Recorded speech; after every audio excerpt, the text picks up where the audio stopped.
설교를 시작하기 전에 제가 예배 시작 전에 실수를 한 것이 한 가지가 있습니다. 오늘 인사드리기로 한 분이 계시는데 제가 메모를 전달을 못해서 아직 인사를 못 드렸습니다. 우리 이 시간 예배 드리는데 인도네시아 반둥 아름다운 교회 박성훈 목사님 또 엄정호 장로님 네 분 같이 예배 드리고 계십니다. 잠깐 일어나 주시면 박수로 환영하도록 하겠습니다.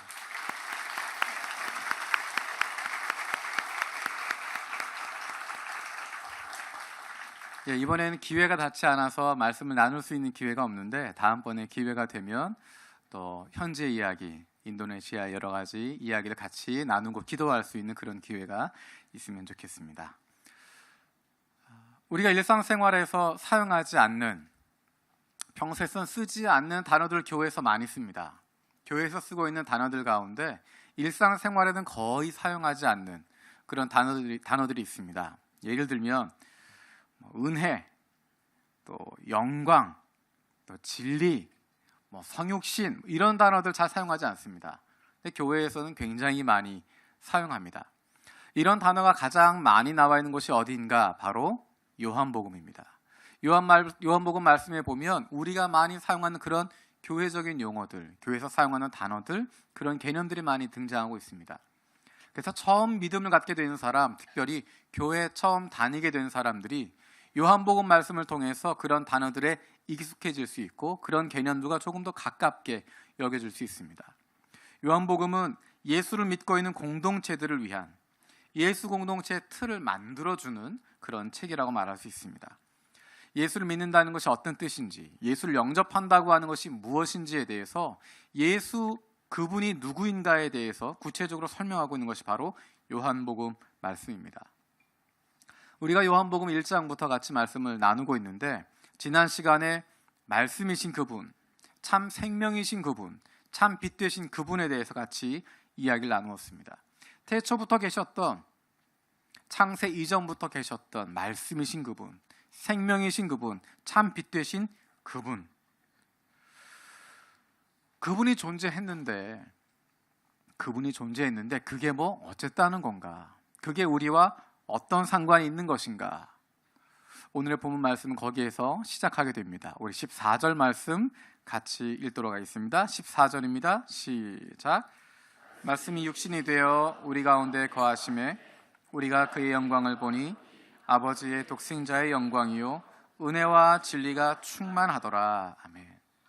앞에서 이야기했던 것처럼 말씀, 생명, 참빛 이런 단어들과 또 연결된 의미를 갖고 있는 단어들이 등장하고 있습니다. 영광이라고 하는 단어, 은혜라고 하는 단어, 진리라고 하는 단어, 이것이 앞에서 이야기했던 말씀, 생명, 빛과 연결되어진 의미를 갖게 되어집니다.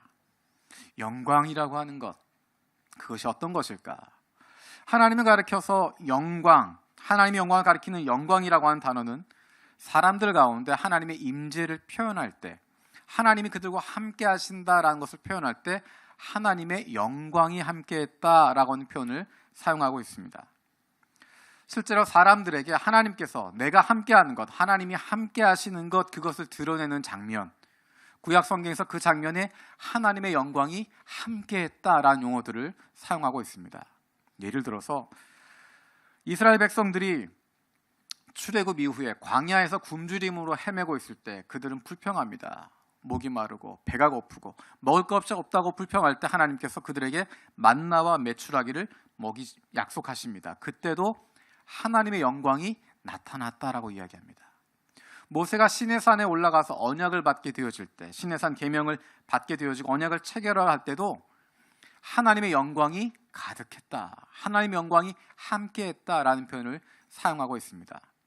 우리가 잘 알고 있는 것처럼 성막을 완성한 이후에, 출애굽기에서 성막을 완성한 이후에 모세가 예배드릴 때 온 이스라엘 민족이 함께 성막 앞에 나와서 예배드리고 그 성전 하나님께 봉헌하고 있을 때 사용되는 표현이 하나님의 영광이, 여호와의 영광이 거기에 가득했다라고 이야기합니다. 솔로몬이 성전을 완공한 이후에 하나님께 봉헌하는 예식을 드리는 순간에도 하나님께 그 성전 이것이 하나님의 것입니다라고 봉헌하는 그 순간에도 성경에는 하나님의 영광이 그곳에 가득했다라고 표현하고 있습니다.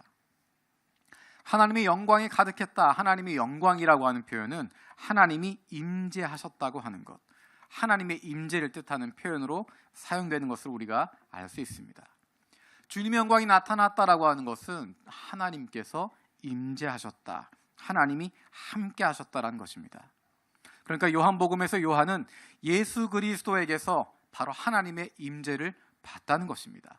좀 더 구체적으로 이야기하면 사람 되신 예수에게서 그는 하나님의 임재를, 하나님을 발견하게 되는 것입니다. 요한은 그것을 우리가 그 영광을 봤다라고 이야기합니다. 우리가 그의 영광을 보니 우리가 그 영광을 봤다라는 것입니다. 말씀이신 하나님께서 현실적으로 인간의 몸을 입고 세상에 오셨기 때문에 우리의 눈으로 볼 수 있었다는 것입니다. 머릿속에 머무는 것이 아니라, 개념에 머무는 것이 아니라, 저 천상에 존재하는 것이 아니라 우리의 눈으로 볼 수 있도록, 육안으로 볼 수 있도록 오셨다는 것입니다. 그것이 바로 예수 그리스도를 통해서 드러나게 되어지는 하나님의 영광인 것입니다. 하나님께서 이 세상에서 육신을 입고 있는 사람들에게, 우매하고 무지한 인생들에게 직접 눈으로 볼 수 있도록, 눈으로 보고 믿게 하시려는 사랑의 배려로 육신의 몸을 입고 이 땅에 오셨다는 것입니다. 요한이 강조하는 것, 우리가 봤다라는 것입니다. 기록에 이렇게 있었다, 또는 누가 봤다고 하더라라고 이야기하는 것이 아니라, 다른 사람의 목격담을 간접적으로 이야기하는 것이 아니라 내가 봤다는 것입니다. 내 눈으로 직접 보았다는 것입니다. 직접 예수께서 살아계신 하나님의 아들이라고 하는 것 목격했다라고 하는 분명한 증언을 하고 있습니다.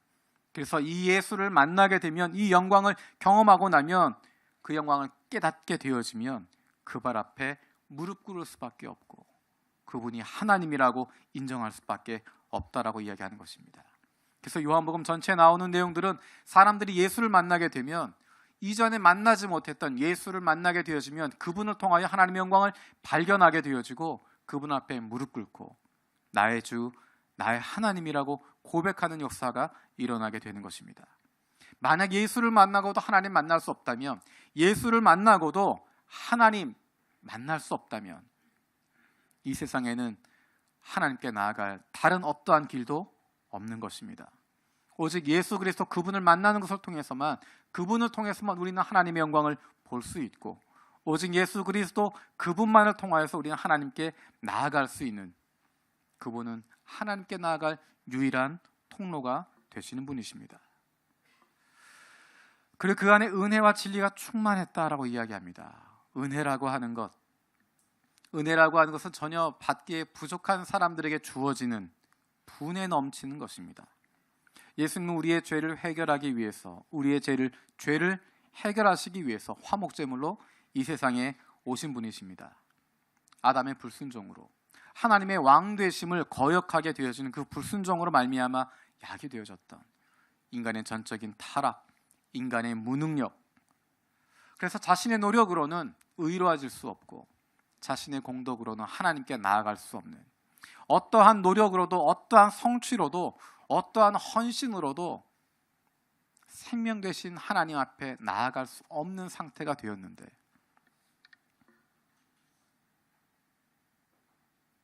그 무능의 모습에서, 그 타락의 모습에서, 그 죄악된 모습에서 하나님 앞으로 나아갈 수 있도록 그 길을 인도하시는 것, 우리에게 구원의 길을 열어주시는 것, 그것은 은혜라고 하는 이 말 외에는 다른 것으로 표현할 것이 없습니다.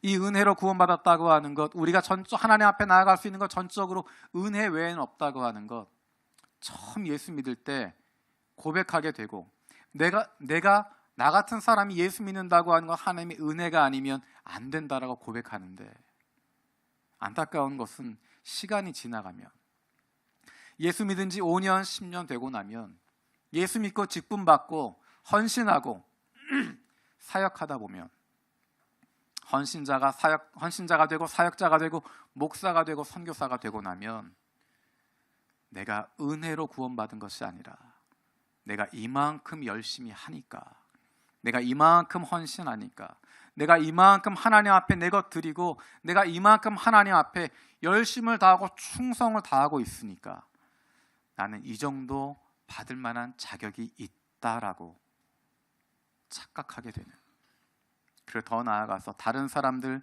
정죄하게 되는, 나보다 못한 것들, 나보다 열심히 없는 사람들, 나보다 충성하지 않는 사람들, 나보다 모자란 사람들, 나와 다른 사람들을 비교하는 모습을 갖게 되어집니다.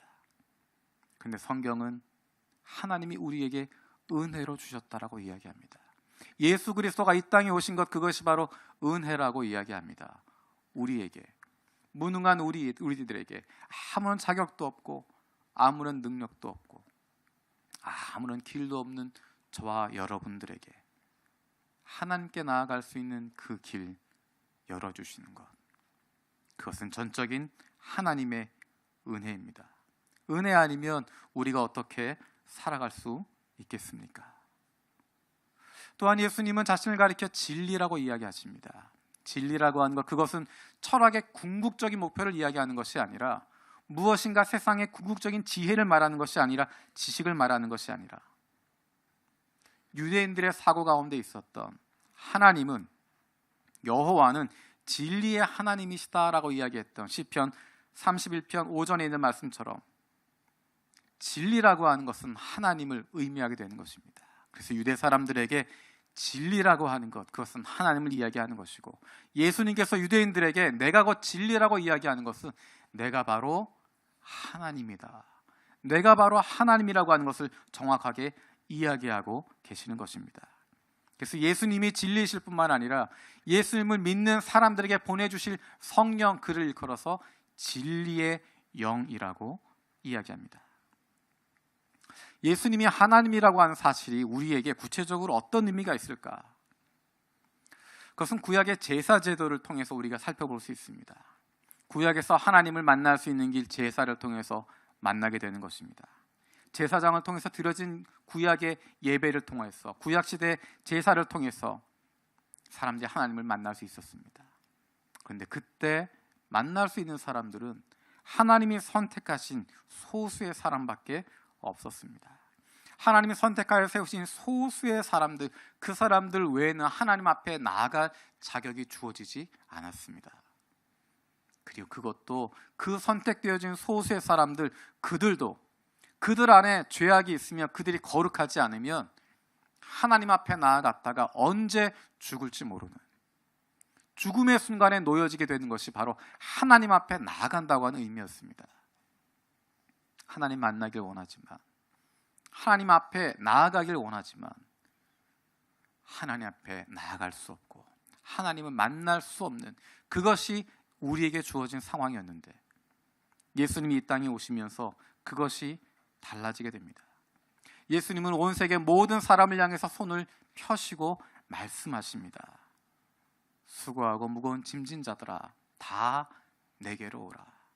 죄짐지고 있는 사람들, 죄악 가운데 빠져 있는 사람들, 어떻게 살아야 하나님이 기뻐하시는 삶인지 알 수 없는 그런 사람들, 구원의 길이 무지한 사람들, 어둠 가운데 헤매고 있는 사람들, 내 힘과 능력으로는 도저히 하나님께 나아갈 수 없다고 좌절하는 사람들, 죄인이라고 불리는 사람들, 그 모두에게 손을 내밀어 주시고 내게로 나아오라고, 예수 그리스도를 통해서 하나님께 나아갈 수 있다고, 내가 곧 길이요 진리요 생명이라고, 나를 통해서, 예수님을 통해서 하나님께 나아갈 수 있다고 우리를 초청하고 계시는 것입니다. 그래서 예수님 주변에 있었던 사람들은 죄인들이었습니다. 당시에 죄인이라고 불렸던 세리와 죄인들, 창기들, 그들이 예수님의 그 부르심 가운데 순종하고, 죄된 모습이었지만, 부끄러운 모습이었지만, 더러운 모습이었지만 예수 그리스도 앞으로 나아가게 되어질 때 예수 그리스도로 말미암아 그들은 하나님께 나아갈 길을 얻게 되었던 것입니다. 이전까지는 하나님 앞에 나아갈 수 없었지만 육신으로 오신 예수 그리스도, 그분으로 말미암아서 그분은 인간과 허물 없이 만날 수 있게 되었고 접촉할 수 있게 되었습니다. 그분이 바로 은혜요 진리가 되시는 예수 그리스도이십니다. 1절에서 16절까지 내용을 여러분 기억해 보시면 예수님을 지칭하는 것 같지만 예수의 이름을 정확하게 이야기하지 않습니다. 태초에 말씀이 계셨다라고 시작하지만 이분이 예수다라고 직접 이야기하지 않습니다. 17절에 예수님의 이름이 등장합니다. 우리 17절 말씀 같이 읽도록 하겠습니다. 시작.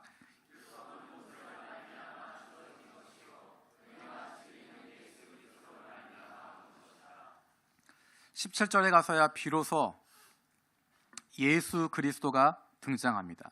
지금까지 나왔던 말씀, 생명, 빛, 이 모든 것들은 은유적인 표현이었는데 이것이 바로 예수 그리스도 안에 나타났다라고 이야기하는 것입니다. 요한복음 전체의 서론이 되어지는 것이 1절에서 18절까지의 내용이라고 이야기했습니다.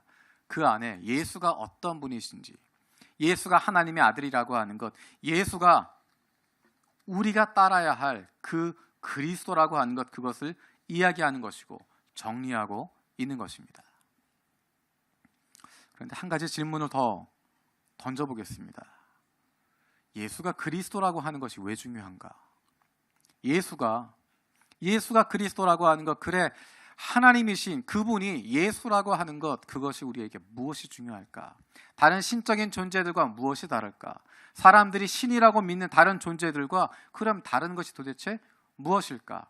예수가 하나님이라고 하는 것이 우리에게 주는 영향이 뭔가? 여러분 그런 질문이 떠오르지 않으세요? 예, 오늘도 역시 저 혼자만 그런 질문을 던지고 있습니다. 여러분 다 믿음이 있으셔서 알고 계시는데 저만 질문을 던지게 되는 것 같아요. 예수가 그 하나님이라고 하는 그게 왜 중요할까? 우리 14절 말씀 같이 읽겠습니다. 14절입니다. 시작. 말씀이 육신이 되어 우리 가운데 거하심에 우리가 그의 영광을 보니 아버지의 독생자의 영광이요 은혜와 진리가 충만하더라. 말씀이 육신이 되었다라고 이야기합니다. 말씀이 육신이 되어서 오셨다라는 것입니다. 우리와 똑같은 혈육을 가지고 있는 인간이 되셨다는 것입니다. 그것이 어떤 의미일까? 육체가 가지고 있는, 우리가 가지고 있는 인간적인 한계를, 인간적인 육체적인 제한성을 그분도 가지고 있다는 것입니다. 여러분 요즘 중요한 이야기가 되고 있는 AI라는 거 잘 알고 계시죠? 인공지능을 이용한 로봇도 나오기도 하고 여러 가지가 나오게 됩니다. 인공지능으로 만들어진 로봇, 쉬지 않고 24시간 일할 수 있습니다. 쉬지 않고 24시간 일할 수 있고 쉬지 않고 지치지 않고 끊임없이 일할 수 있습니다.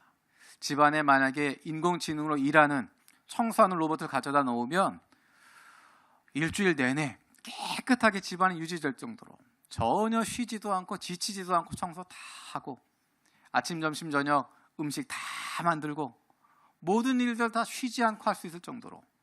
왜 그럴까요? 지치지 않기 때문입니다. 피곤하지 않기 때문입니다. 왜 그럴까요? 로봇이기 때문에 그렇습니다. 인간이 아니기 때문에 그렇습니다. AI를 이야기할 때, 인공지능을 이야기할 때 사람들과 인공지능이 뭐가 다를까? 어떤 차이점이 있을까? 어떤 부분에서 인공지능이 따라가지 못할까라고 이야기할 때 제시되는 것이 감정에 대한 부분입니다.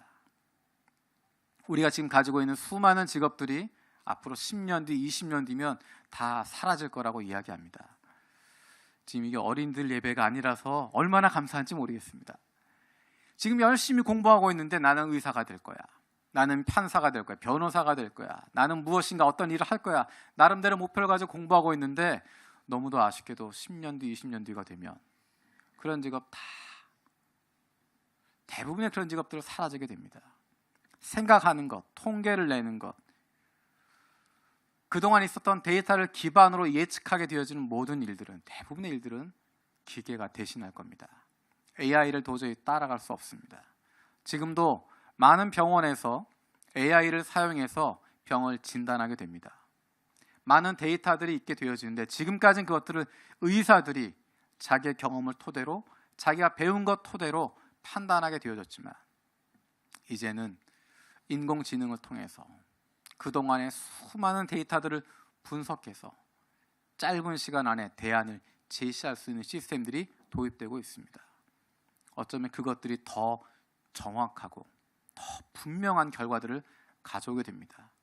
근데 그런 AI들이, 그런 로봇들이 따라가지 못하는 것, 인간의 감정입니다. 인간의 감정은 누구도 흉내낼 수 없습니다.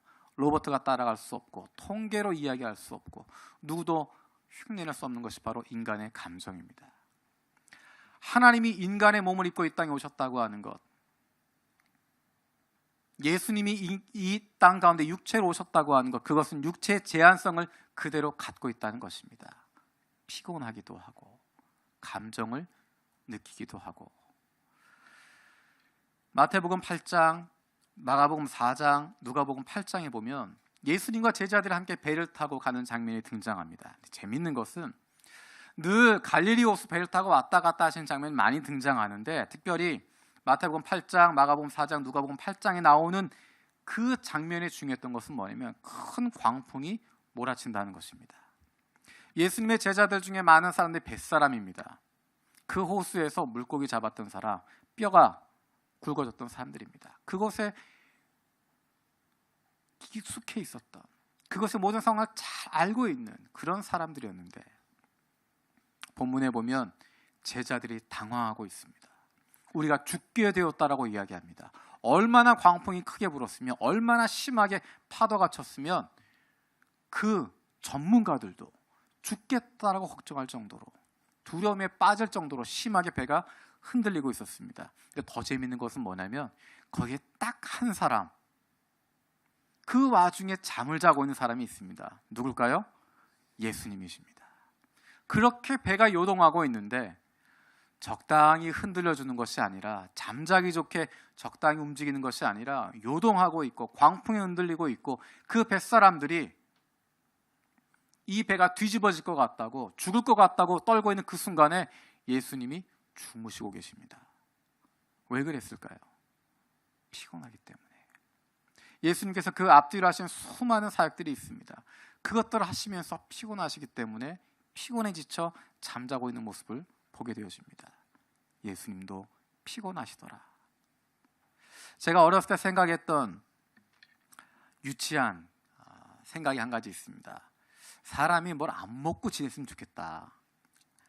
밥을 안 먹어도 배가 안 고팠으면 좋겠다. 그래서 우주인들, 옛날에 그런 얘기 있었잖아요. 우주인들은 뭐 튜브로 된 거 하나 먹으면 그거 먹고 견딜 수 있다. 조금 더 시간이 지나가면 알약 한두 개만 먹으면 하루 종일 배부를 수 있는 그런 게 나올 거다.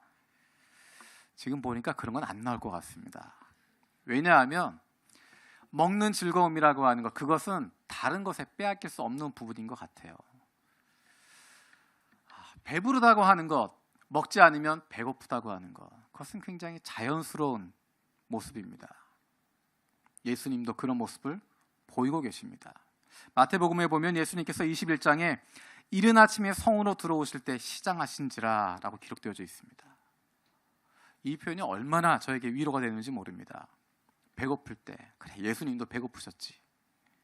예수님도 배고프시고 예수님도 피곤을 느끼시고 예수님 육체적으로 어려운 것 느끼고 계시다고 하는 것입니다. 우리처럼 육체적인 한계를, 육체적인 제한성을 가지고 있다는 것입니다. 제가 조금 전에 이야기할 때 감정에 대한 이야기를 했습니다. 우리는 어쩌면 예수님을 생각할 때 피도 눈물도 없는 사람인 것처럼 늘 점잖고 늘 조용하고 늘 흔들리지 않는 것처럼 생각할 수 있는데, 요한복음에는 예수님께서 눈물 흘리신 장면이 등장하고 있습니다. 사랑하던 나사로가 죽었을 때, 그로 인해서 마리아가 슬퍼하는 모습, 많은 사람들이 슬퍼하는 모습을 보시면서 예수님께서 눈물을 흘리셨다고 요한복음 11장에 기록하고 있습니다. 그분도 우리와 똑같이 연민을 느끼고 사랑을 느끼고 슬픔을 느끼고 기쁨을 느끼는 감정을 느끼셨다는 것입니다. 예수님은 이 땅에 완전한 인간으로 이 땅에 오셨습니다. 인간의 탈을 쓴 신의 존재로 온 것이 아니라 완전한 인간으로 죄에 약하고 악에 빠지기 쉬운 인간의 육체의 본성을 그대로 입으시고 이 땅에 오셨습니다. 그래서 히브리서 4장에서 이렇게 이야기합니다. 우리의 대제사장은 우리의 연약함을 동정하지 못하시는 분이 아닙니다. 그는 모든 점에서 우리와 마찬가지로 시험을 받으셨지만 죄는 없으십니다. 우리의 모든 연약함 다 짊어지시고 다 경험하시고, 그래서 우리의 부족함, 우리의 모자람, 우리의 무너질 수밖에 없음, 죄를 지을 수밖에 없는 우리의 연약함을 알고 계시고 우리를 동정하는 분이다라고 이야기하십니다.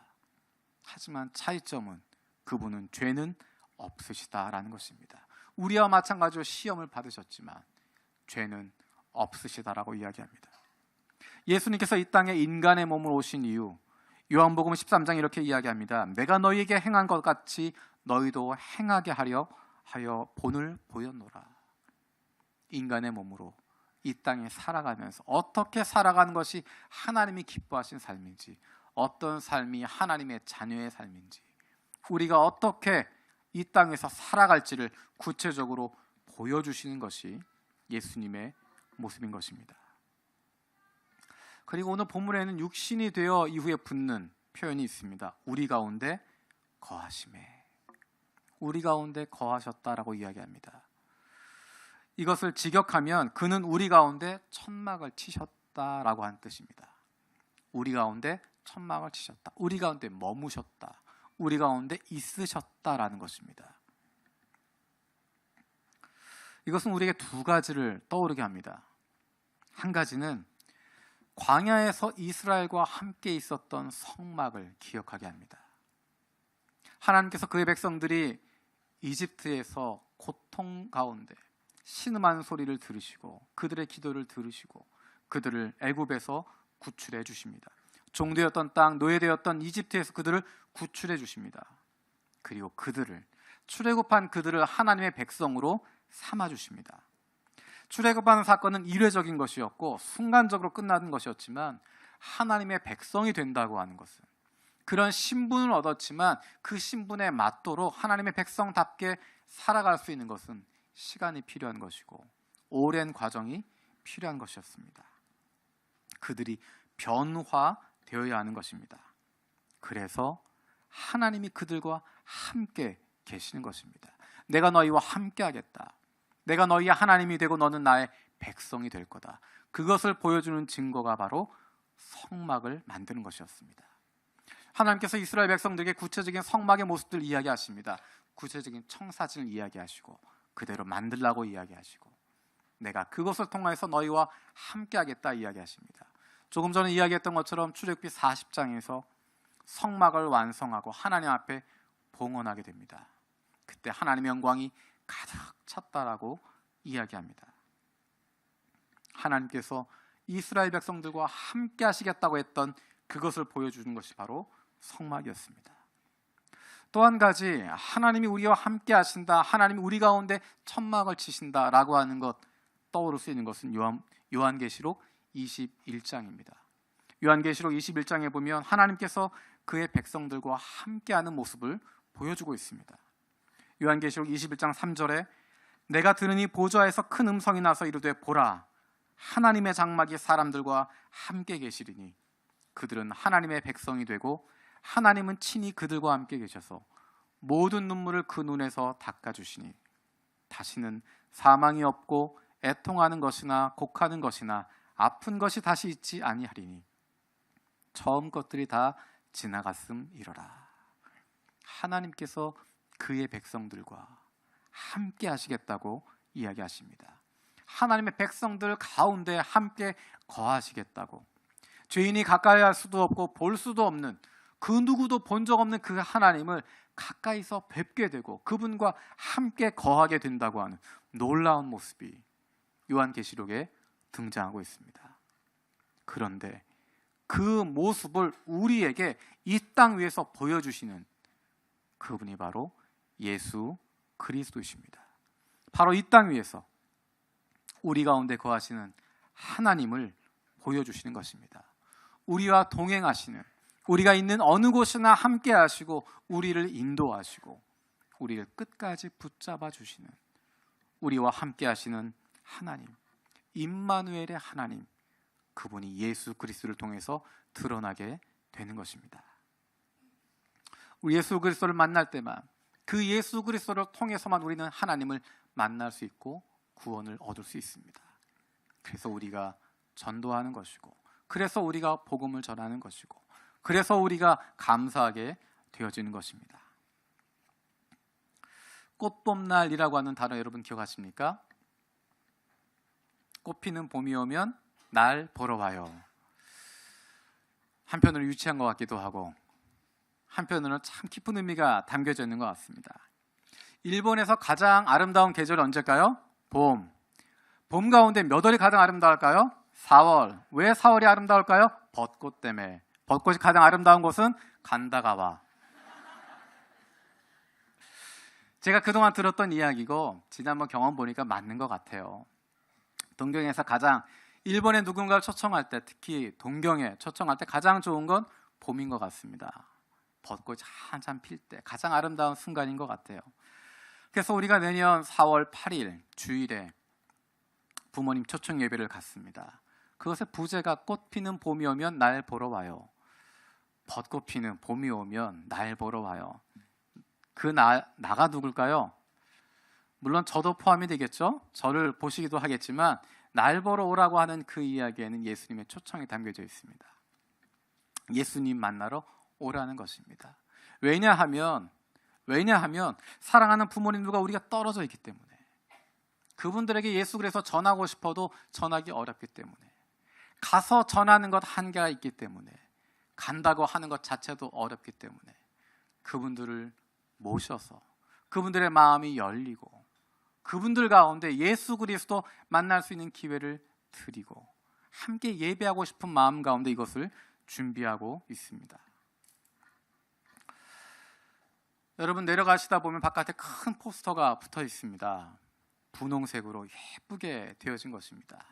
그런데 거기를 잘못 보시면 4월 5일, 6일에 있는 1박 2일 효도여행, 그것만 보실 수 있습니다. 우리가 준비하는 것 1박 2일의 효도여행이 아닙니다. 효도 관광, 그것 준비하는 것이 아닙니다. 우리끼리 이야기인데요, 1박 2일 효도 관광은 거리를 만드는 겁니다. 그냥 오시라고 하면, 그냥 와서 같이 예배 드립시다 그러면 안 오실 분들이시니까, 이렇게 아름다운 계절에, 아름다운 봄에 부모님 초청해서 우리가 이런 관광을 준비했습니다. 같이 하십시다.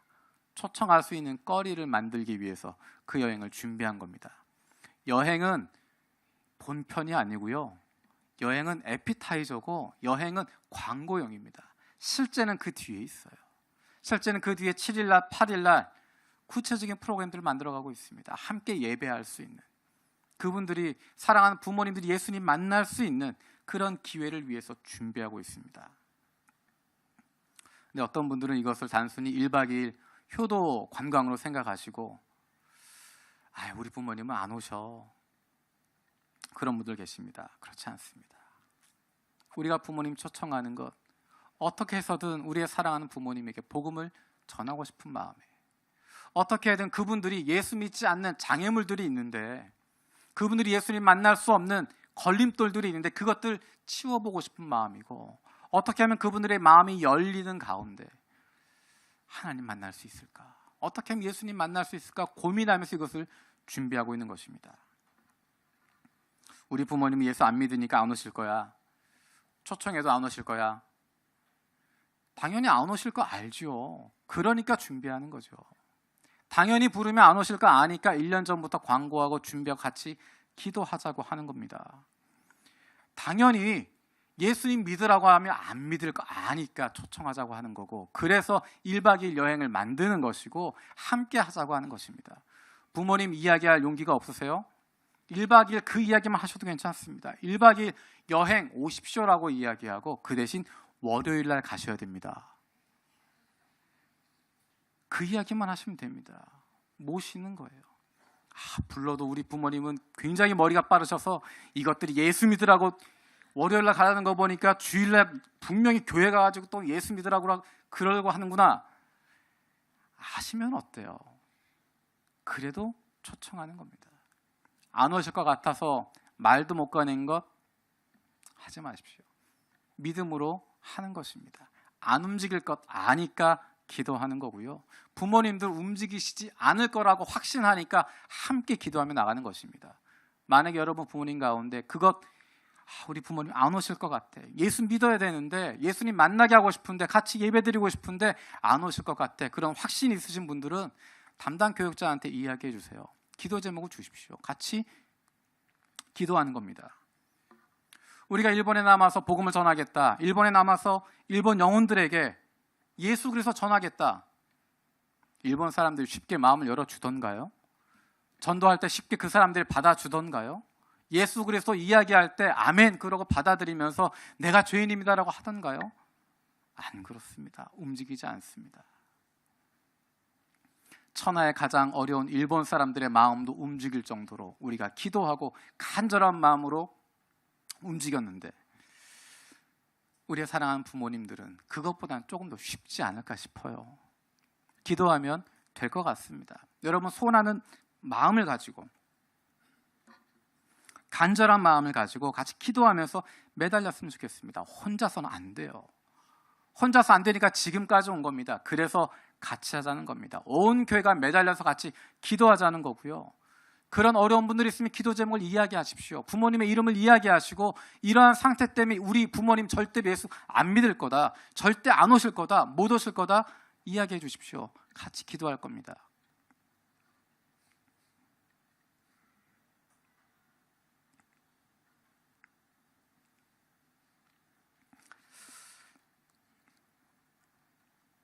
부모님들 쉽게 바뀌지 않으세요.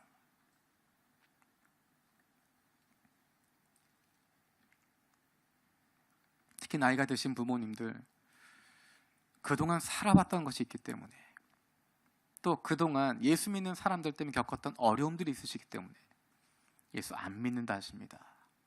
하지만 그분들 일본으로 모시고 사랑으로 베풀고 섬기고 좋은 그리스도인의 모습들 볼 수 있으면 우리의 사랑하는 자녀들이 이렇게 행복하게 예수 믿는 모습 보면 달라질 수 있습니다.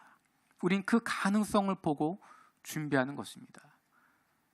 비행기 타고 건너오는 동안에 마음의 문이 하나 열리고 함께 여행하는 동안에 마음의 문 또 하나 열리고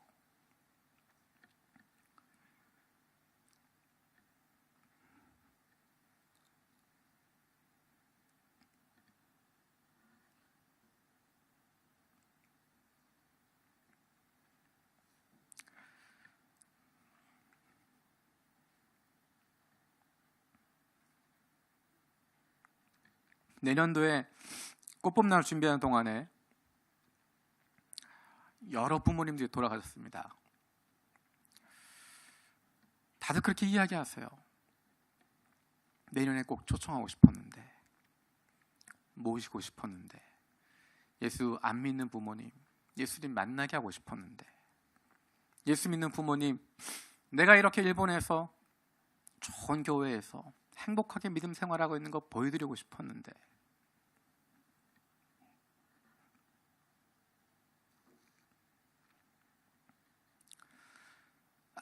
안 믿으실 부모님 위해서 우리가 이것을 준비하는 것입니다.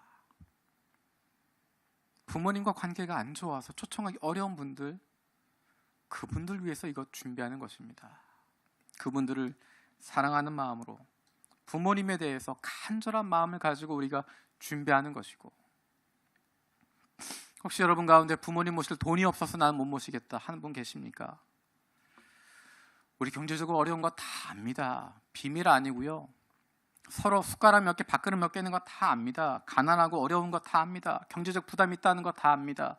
내가 부담할 수 있는 데까지 부담하고 나면 그 다음 나머지는 형제 자매들이 책임집니다.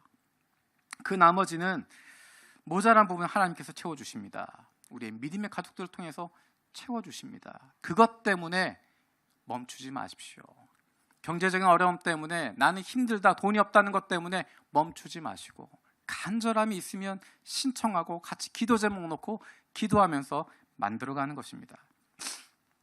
특권하실 분들이 여러분 계십니다.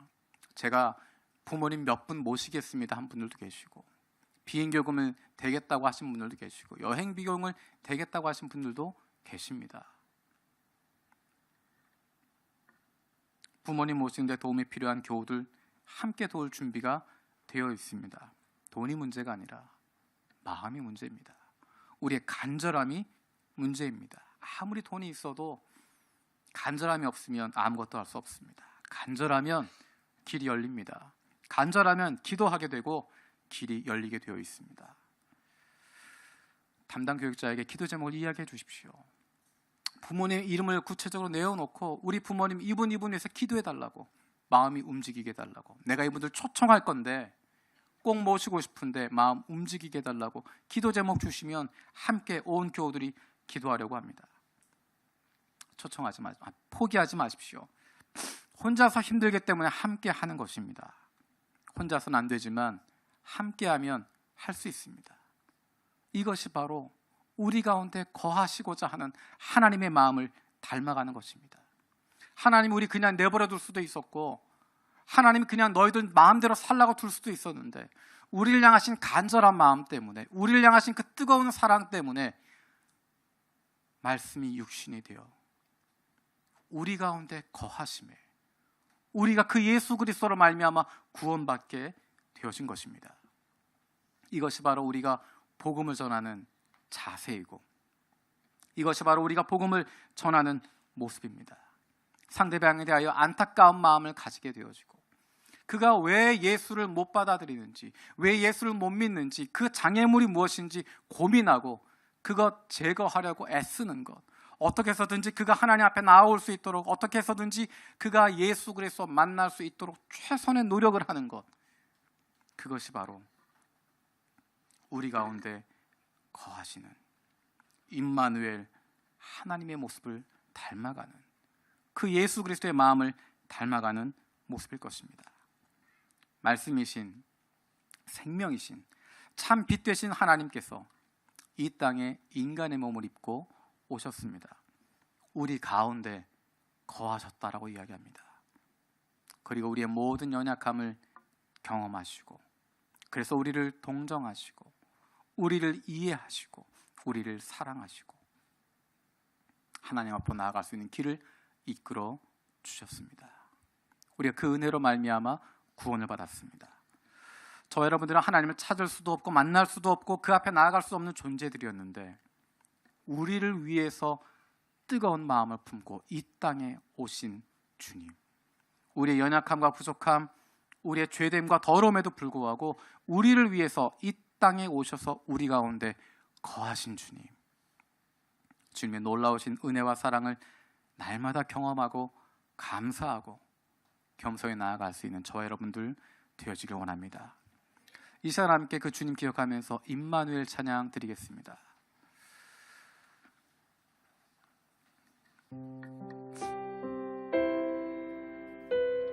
우리를 사랑하신 그 하나님은 저 먼 곳에 머무는 곳 아니고, 저 먼 곳에서 너희들 잘하고 있냐 보고 계시는 분이 아니라, 우리가 다른 길 없기 때문에 우리를 향하여서 그 유일한 길 주시기 위해서 우리에게 오신 임마누엘의 하나님이십니다.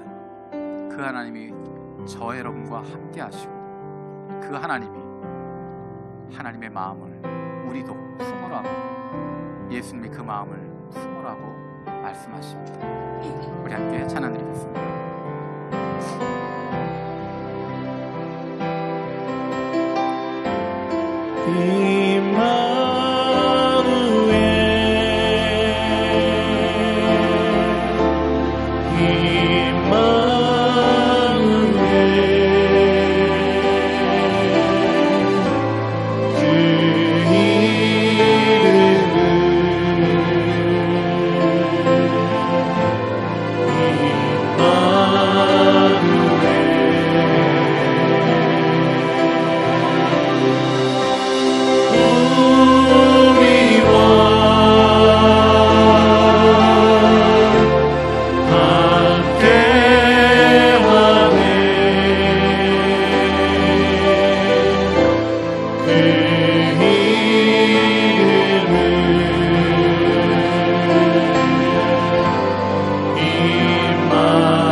더러움에도 불구하고 이 땅에 오셔서 우리 가운데 거하시는 임마누엘 하신 하나님의 사랑을 날마다 경험하게 하여 주시옵소서.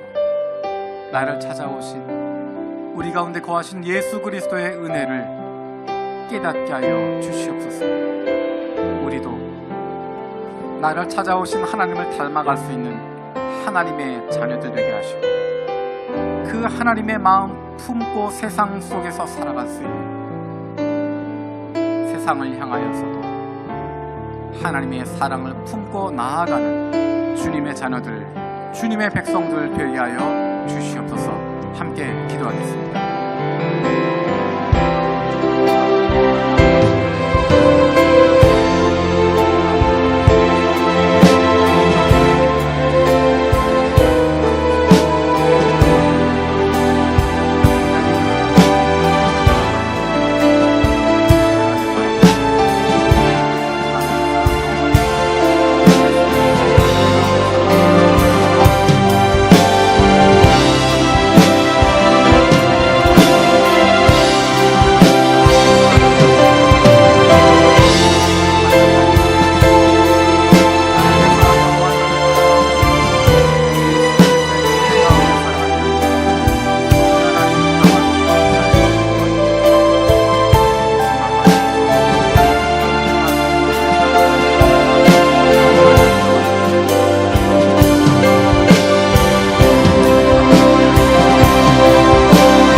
살아계신 아버지 하나님, 말씀이신 주님께서, 생명 되신 주님께서, 빛 되신 주님께서 우리를 향해서 아직도 죄인이고 아직도 연약하고 부족하고 죄와 더러움 가운데 있음에도 불구하고 우리를 위해서, 우리를 사랑하셔서 이 땅에 오셔서 우리 가운데 거하시는 주님 감사드립니다. 우리가 날마다 그 사랑 경험하며 살아가게 하여 주시고 날마다 그 은혜 깨달으며 살아가게 하여 주시고 우리도 우리를 찾아오신 하나님을 닮아갈 수 있는, 우리도 끝까지 사랑하신 예수 그리스도 닮아갈 수 있는 주님의 자녀들, 하나님의 백성들 되게 하여 주시옵소서. 감사드리고 예수님의 이름으로 기도드립니다. 아멘.